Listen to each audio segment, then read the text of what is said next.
Բարև ձեզ, սիրելի հայրենակիցներ։ Մեր ունեցած տեղեկությունների համաձայն մարտի 19-ից 20-ը Հայաստան է ժամանում Եվրոպական միության ընդլայնման հարցերով եւ Ուկրաինայի վերականգնման հարցերով Եվրոկոմիսար Մարտակոսը։ Փորձենք հասկանալ, ինչ է կատարվում եւ ինչու են հաճախակիացել եվրոպացի պաշտոնյաների այցերը Հայաստան։ Այն բանից հետո, երբ Հայաստանը ընդունեց Եվրոպական միության անդամակցության մասին օրենք, Եվրոպական միությունը սկսեց այլ աչքով նայել Հայաստանին, բայց ցավոք սրտի ոչ հայկական շահերի տեսանկյունից։ Այս պահին պատերազմ է ընթանում Իրանում, եւ այս պահին աշխարհը, այդ թվում նաեւ Եվրոպական միությունը, կանգնած են էներգետիկ լուրջ ճգնաժամի առջեւ, եւ նրանց օդ ու ջրի պես պետք է Հայաստանի վրայով ճանապարհի բացումը։ Իհարկե, ադրբեջանական տարբերակով, որ շատ եվրոպացիներ արդեն սկսել են կրկնել Ալիևի ասածները, այն անվանելով Զանգեզուրի միջանցք։ Զանգեզուրի միջանցք դրանից բխող հնարավորություններով եւ դրանից բխող հետևանքներով, իհարկե առաջին հերթին իրենց համար։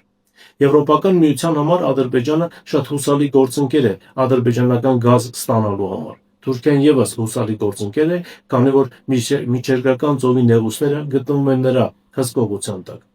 Եվրոպական միության շարժիչ ուժ համարվող Ֆրանսիայի համար եւս այսպես կոչված Զանգեզուրի միջանցքը հնարավորություն է Կենտրոնական Ասիայի դիցուք Ղազախստանից ուրան տեղափոխել Ֆրանսիա, քանզի Աֆրիկայում ուրանի հանքերից զրկվելուց հետո Ֆրանսիայի ատոմային արդյունաբերությունը բավականին խիստ կարիք ունի ուրանի։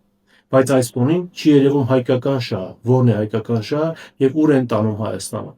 Ցավոք սրտի Հայաստանի եւ Ադրբեջանի միջև ընտրություն կատարելիս, ինչպես 100 տարի առաջ, Եվրոպական միությունն ընտրելու է Ադրբեջանին, քանզի Ադրբեջանը նավթ ունի։ Իսկ Հայաստանի բարեկամ հերթական անգամ կերակրելով սուտ խոստումներով եւ քաղցր խոսքերով վերջում իհարկե ավելացնելու են, որ ցավոք սրտի անգլիական նավերը չեն կարող բարձրանալ անարատ։